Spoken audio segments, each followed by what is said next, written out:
أنا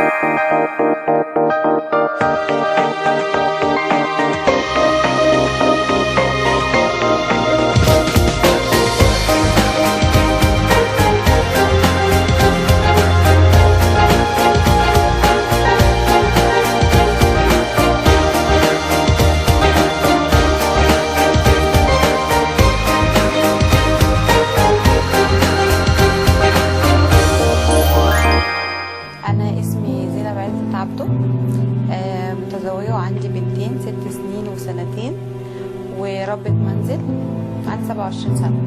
أنا بعتقد إن سلوكياتي غلط في نظام الأكل، في وقت الأكل.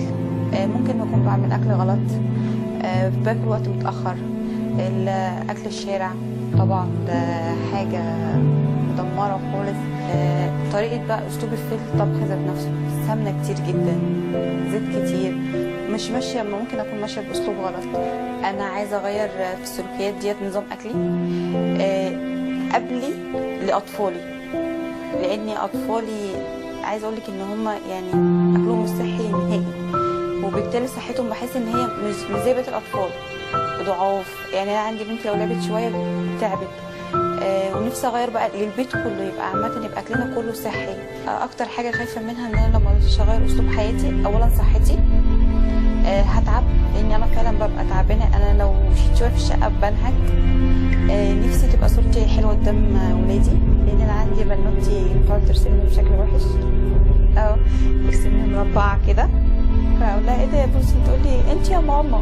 اقول لها انا كده. تقول لي انت تخينه يا ماما. تخسي. نفسي جدا، نفسي علشان هي نفسي تبقى فرحانه بيا، تفتخر بيا كده، ان انا ابقى ماشيه جنبها وهي مبسوطه بيا. نفسي اغير نظام اكلي، يبقى اكلنا صحي على طول، زي يفضل كده البيت على طول، البيت كله يبقى اكل صحي، بحيث ان انا ما ارجعش ازيد تاني في الوزن.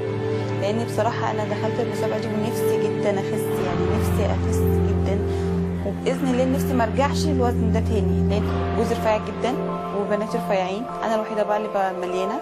ببقى ماشيه في الشارع معاه ببقى مكسوفه جدا جدا، يعني بيبقى هو رفيع وجان وانا ماشيه مليانه، وبلاقي بنات رفيعين حلوين. يعني طب ليه ما بقاش زيها، وليه ما بقاش ماشيه جنبه زينا زيه؟ او اكتر حد عايزه افاجئه بان انا فقدت وزني بنتي وجوزي.